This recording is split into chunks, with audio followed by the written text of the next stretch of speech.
Fans de Ludo, bienvenue à Renard Ludique. Alors aujourd'hui on va parler du jeu Tournoi de Camelot, donc qui est un jeu de pli pour 3 à 6 joueurs avec des parties d'environ 45 minutes. Ici, à travers plusieurs manches, vous allez jouer des cartes, non pas pour remporter des plis, au contraire, mais plutôt pour éviter de subir trop de dégâts. Et plus vous allez avancer dans les manches, plus vos points de vie vont arriver à 0, et plus vous allez recevoir de cartes faveur divine qui vont venir alors twister les manches et vous rebooster. Allez, voyons comment préparer le tournoi. Alors tout d'abord, chaque joueur va venir récupérer un héros, ainsi que sa carte légende associée. Donc chaque héros possède sa propre capacité et la carte légende va lui octroyer un petit bonus supplémentaire au cours de la partie. Et vous allez du coup placer votre carte héros sur votre carte légende, mais de telle sorte à laisser le seuil d'activation visible. Vous allez également récupérer 2 cartes points de vie qui sont recto, verso, et vous allez positionner votre marqueur sur la case 400. Vous avez en plus des cartes divines que vous allez devoir mélanger et placer à proximité. Donc ces cartes donneront des bonus aux chevaliers qui auront subi le plus de blessures au cours d'une manche.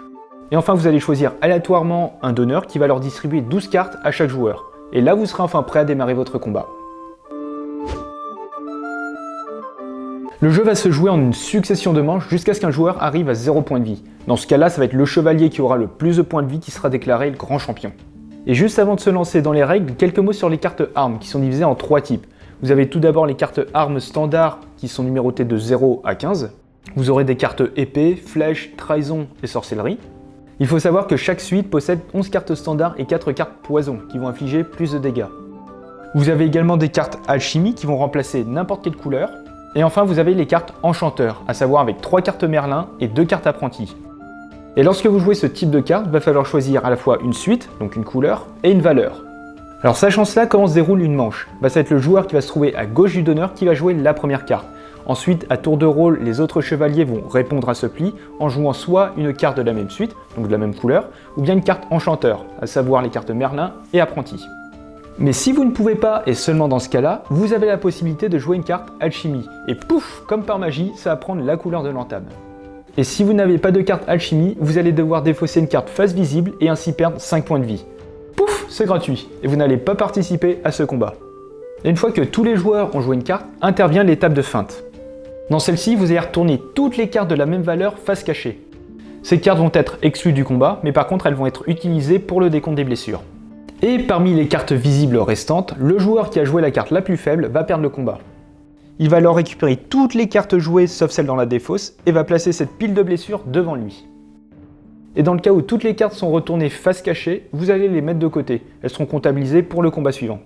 Et ça va être alors au perdant de jouer la première carte. Et vous allez répéter ces étapes jusqu'à ce que vous ayez joué toutes les cartes distribuées. Ça va alors sonner la fin de la manche. Et à la fin de celle-ci, chaque joueur va venir récupérer sa pile de blessures donc qui se trouve devant lui et va perdre un certain nombre de points de vie à raison de 5 blessures pour les cartes armes standards, 10 blessures pour les cartes armes poison, 5 blessures pour les apprentis et attention, accrochez-vous bien, 25 blessures par carte Merlin. Vous allez donc faire la somme et reporter tout cela sur vos cartes vie, et si vous dépassez le seuil d'activation de votre carte légende, tadatatam, vous débloquez le pouvoir de votre carte, qui sera alors activable à partir de la prochaine manche. Une fois les blessures comptabilisées, vient l'étape des faveurs divines. Alors vous allez commencer par défausser toutes les faveurs divines qui se trouvent devant les joueurs. Puis en fonction des dégâts subis, les joueurs vont pouvoir récupérer l'une de ces cartes. Si vous jouez à 3 ou à 4, à la première manche, le joueur ayant subi le plus de dégâts va pouvoir prendre une carte. À la deuxième manche, les 2 chevaliers qui ont subi le plus de dégâts reçoivent une carte, et à partir de la troisième, les 3 récupèrent une carte.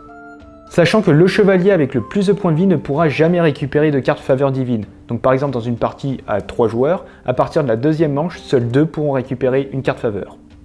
Et si vous jouez à 5 ou à 6 joueurs, à la première manche, ça sera les 2 chevaliers, à la deuxième manche, les 3, à la troisième manche, les 4, et enfin, à partir de la quatrième manche, les 5. Et encore une fois, le chevalier avec le plus de points de vie ne pourra pas prendre de carte faveur. Du coup, dès qu'un joueur doit récupérer une telle carte, vous allez devoir piocher les 2 premières cartes et les mettre face visible. Le joueur pourra alors choisir parmi ces 2 cartes ou bien la première carte de la pioche. Et si une carte visible a été prise, hop, remettez-en une. Vous allez répéter ces étapes jusqu'à ce que tous les joueurs concernés aient récupéré une carte faveur divine et vous allez défausser le reste. Et si jamais un chevalier a plus de 100 points d'écart avec le joueur qui a le plus de points de vie, il va pouvoir récupérer une carte de faveur divine supplémentaire. Et s'il y a 200 points d'écart, hop, encore une supplémentaire. Vous allez donc enchaîner les manches jusqu'à ce qu'un joueur arrive à 0 points de vie, et dans ce cas-là, le joueur avec le plus de points de victoire, enfin le plus de points de vie plutôt, remporte la partie. Alors voilà, Tournoi de Camelot qui est un jeu de pli plutôt immersif au final, où vous allez incarner un héros avec une capacité, avec un bonus supplémentaire en guise de second souffle, et le tout pour mener des combats. Après, ce qu'il faut se mettre en tête ici, c'est que les plis, on n'en veut pas, faut les esquiver, et ce qui peut être contraire à d'autres jeux de ce type. Alors ici, ça va être la carte la plus faible et non la plus forte qui va permettre de récupérer des blessures, donc ce qui est à la fois logique et thématique. Après, jouer la carte la plus forte ne vous garantit pas forcément la victoire. Alors il suffit que toutes les autres cartes soient retournées et bim, vous avez perdu, même si vous avez joué un 15. Ensuite, ça va être dur de compter, dans le sens où toutes les cartes ne seront pas distribuées à chaque manche. Donc ça va être dur de pouvoir anticiper les cartes qui peuvent être jouées, où est-ce qu'on en est avec les jokers, enfin les cartes apprentis et Merlin, etc. Et parfois ne pas pouvoir suivre une entame, du coup ne pas pouvoir jouer une couleur qui a été demandée et de devoir défausser une carte face visible, et en fin de compte c'est pas si mal. Certes vous allez perdre 5 points de vie, mais comparé à ce que vous pouvez potentiellement subir, c'est rien du tout. Donc on est à 15 points minimum, et si vous rajoutez des cartes poison, des cartes Merlin, ça peut monter très très haut. Donc perdre 5 points, c'est rien du tout. Et enfin les cartes faveur divine, qui vont faire que chaque manche est unique, les règles et les enjeux peuvent être modifiés, votre stratégie, hop, bouleversée, et vous n'allez pas jouer de la même façon. Ça va rajouter pas mal de chaos, par exemple quelqu'un qui était en très bonne posture au début de la partie, pouf, il peut se retrouver aux portes de la mort en un claquement de doigts. Mais ça rajoute aussi du fun et de la nouveauté à chaque manche. Par exemple, un joueur va devoir jouer avec sa main ouverte, un autre va pouvoir refiler ses cartes poison qu'il aura reçues en blessure à un autre joueur, et le dernier va pouvoir par exemple échanger la carte jouée par un joueur avec la première de la pioche. Alors ça va être n'importe quoi, faudra jouer différemment, changer son type de réflexion, mais ça va être drôle. Bref, Tournoi de Camelot, un jeu de pli immersif qui peut être bien chaotique, mais le tout dans une ambiance fun.